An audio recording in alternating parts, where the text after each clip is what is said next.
ব্যাপক চেষ্টার পর সভাপতি এডনাল্ডো রদ্রিগেজের গুরুত্বপূর্ণ ভূমিকায় কার্লো আনচেলত্তিকে জাতীয় দলের কোচ হিসেবে পেয়েছে ব্রাজিল ফুটবল কনফেডারেশন সিবিএফ। তবে সেই সুখবরের সপ্তাহ না পেরোতেই দুঃসংবাদ, সভাপতি এডনাল্ডো সহ বর্তমান বোর্ডকে সরিয়ে দেওয়ার আদেশ দিয়েছেন রিও ডি জেনেরিওর একটি আদালত। এডনাল্ডো সরিয়ে দেওয়ার আবেদন করেছিলেন সিবিএফ এর বর্তমান কমিটির এক সহসভাপতি। আদালতের আদেশে তিনিই এখন সিবিএফ এর অন্তর্বর্তীকালীন সভাপতি। পাশাপাশি যত দ্রুত সম্ভব নির্বাচন শেষ করার নির্দেশনা দিয়েছে আদালত। যদিও সিবিএফ এর পক্ষ থেকে এ ব্যাপারে এখনো কোনো মন্তব্য পাওয়া যায়নি।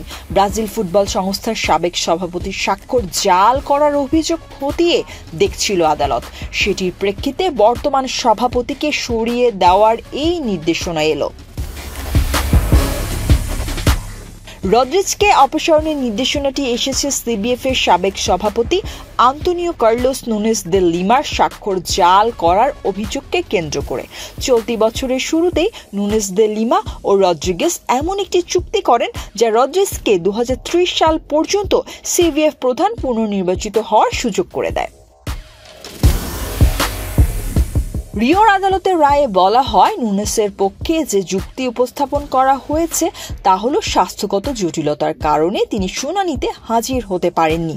বিচারক আরও জানান, ওই সাবেক সভাপতির মানসিক সক্ষমতা 2018 সাল থেকে প্রশ্নবিদ্ধ, যেহেতু সে সময় তার মস্তিষ্কে ক্যান্সার ধরা পড়ে।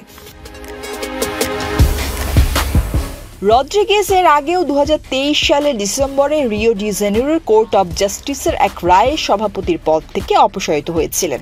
তখন সিবিএফ এর নির্বাচনের প্রক্রিয়া ঘিরে বিরোধের জেরে ওই ঘটনা ঘটেছিল। তবে 1 মাস পরই ব্রাজিলের সুপ্রিম কোর্ট তাকে পদে পুনর্বহাল করে। যুক্তি দেওয়া হয়েছিল, রদ্রিগেজ না থাকলে ব্রাজিল জাতীয় দলকে ফিফা নিষিদ্ধ করতে পারে। কোনো দেশের ফুটবল ফেডারেশনে তৃতীয় পক্ষের কোনো হস্তক্ষেপ মেনে নেয় না ফিফা। এমন কিছু ঘটলে সচরাচর কড়া পদক্ষেপ নেয় বিশ্ব ফুটবলের সর্বোচ্চ সংস্থা। আদালত দ্বারা সভাপতি অপসারিত হওয়ায় ফুটবল থেকে নিষেধাজ্ঞার কবলে পড়তে পারে ব্রাজিল। অনন্যা, বাংলাদেশ প্রতিদিন।